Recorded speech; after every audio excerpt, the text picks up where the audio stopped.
বিসমিল্লাহির রহমানির রহিম। আসসালামু আলাইকুম রহমতুল্লাহ। গ্রাফিক্স ডিজাইন লেভেল 3 এনএসডিএ এর দ্বিতীয় নাম্বার সেশনে আপনাদের সবাইকে স্বাগতম জানাচ্ছি। আজকে আমাদের আলোচনার বিষয় হচ্ছে ভেক্টর এবং রাস্টার ইমেজ নিয়ে। যেহেতু আমাদের অ্যাসেসমেন্ট হবে অ্যাডোবি ফটোশপ এবং অ্যাডোবি ইলাস্ট্রেটরের দুইটা সফটওয়্যারের উপর আমাদের আলাদা আলাদা কয়েকটি জব থাকবে। তো সেই জবগুলোতে আমাদেরকে কাজ করতে হবে। তো আমরা সবাই জানি যে অ্যাডোবি ফটোশপ এবং অ্যাডোবি ইলাস্ট্রেটর দুটোই হচ্ছে গ্রাফিক্স ডিজাইনের জন্য সফটওয়্যার।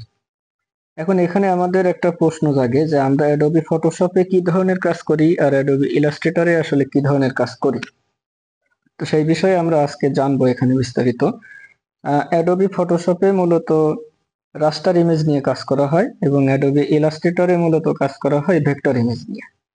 তো আমরা যদি একটু গুগলের কাছে জিজ্ঞেস করি যে আসলে রাস্টার ইমেজ বলতে কি বোঝায় আর ভেক্টর ইমেজ বলতে কি বোঝায়, তো এখানে দেখুন আমি গুগলে প্রথমে লিখেছি যে রাস্টার ইমেজ কি। গুগল আমাকে উত্তর দিচ্ছে যে রাস্টার ইমেজ হলো এক ধরনের ডিজিটাল ছবি যা ছোট ছোট রঙিন বর্গক্ষেত্র বা পিক্সেল নিয়ে গঠিত।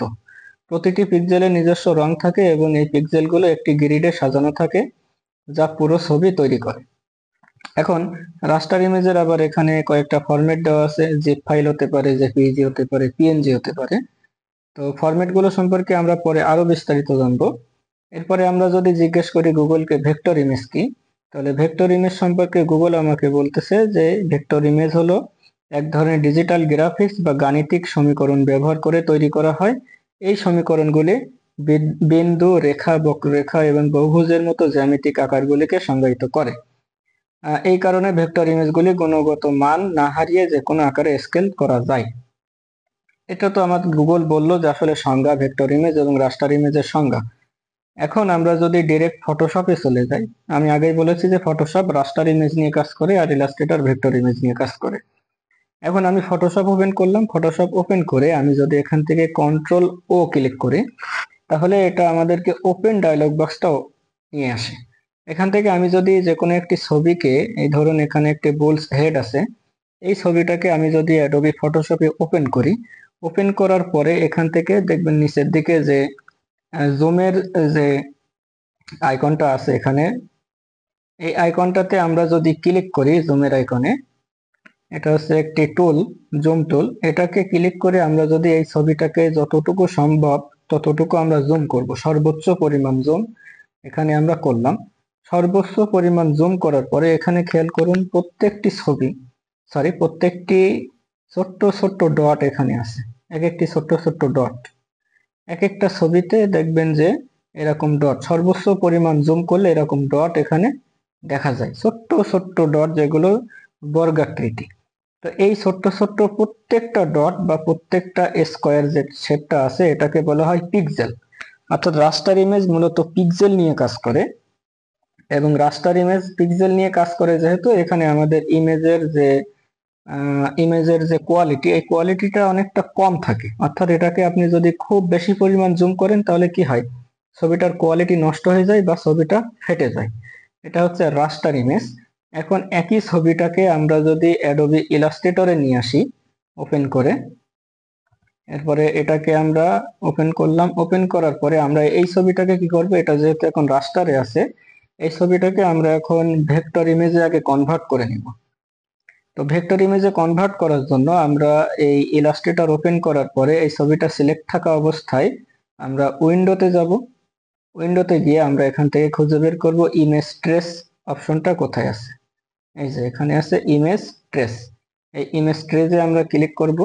ক্লিক করার পরে এই যে থ্রেশহোল্ড লেখা, এটাকে আমরা সর্বোচ্চ পরিমাণ ম্যাক্স করে দেব।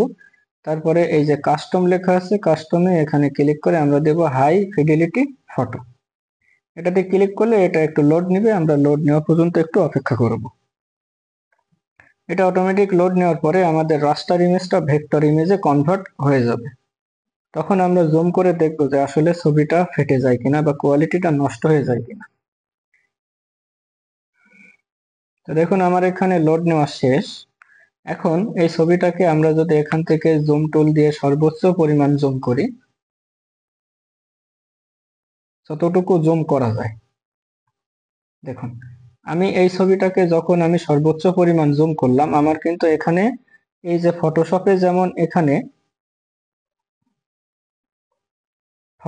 যেমন দেখুন এখানে আমার ছবিটা জুম করলে অনেকগুলো ছোট্ট ছোট্ট পিক্সেল আসছিল, ছোট ছোট ডট।